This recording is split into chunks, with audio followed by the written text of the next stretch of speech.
আসসালামু আলাইকুম রহমতুল্লাহি ওয়া প্রিয় দেশবাসী, কেমন আছেন? আশা করি ভালো আছেন।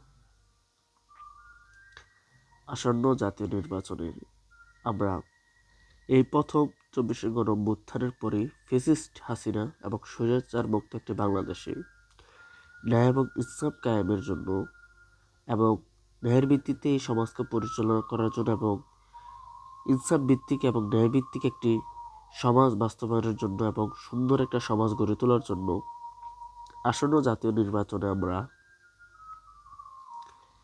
বাংলাদেশকে গড়ার জন্য সৎ লোক চাই এবং ভালো লোককে আমরা আমাদের নেতা হিসেবে সিলেক্ট করি এবং তাদেরকে আমরা জনভোট দিই। আমি মনে করি ব্যক্তিগতভাবে সমাজকে পরিবর্তন করতে হলে ন্যায় এবং ইচ্ছাভিত্তিক একটি সমাজ গড়তে হলে সৎ লোকের শাসন চাই, কোরআনের আইন চাই। এ কথায় বিশ্বাসী আমি নিজে ব্যক্তিগতভাবে।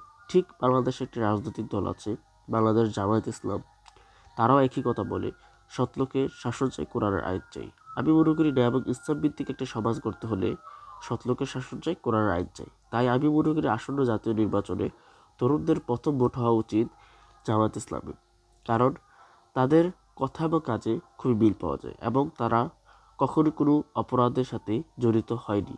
24 গণঅভ্যুত্থানের পরে বিভিন্ন রাজনৈতিক দলের ব্যক্তিরা বিভিন্নভাবে বিভিন্ন অপরাধের সাথে জড়িত হয়েছে, কিন্তু আমরা কখনো কোনো জামায়াত ইসলামের লোক বা কর্মী বা ছাত্র শিবিরের সদস্যকে আপনার কোনো ধরনের অনৈতিক কার্যক্রম বা কোনো ধরনের অপরাধের সাথে যুক্ত হতে দেখিনি। তাই আমি মনে করি আসন্ন জাতীয় নির্বাচনে আমরা এইবার জামায়াত ইসলামকে ভোট দিয়ে বিজয় করে দেখতে চাই এবং আমরা মনে করি সৎ লোকের শাসন চাই, কোরআনের আইন চাই। এ কথা যেহেতু আমরা বিশ্বাসী, তাই এবার আমাদের তরুণদের প্রথম ভোট হবে জামায়াত ইসলামী।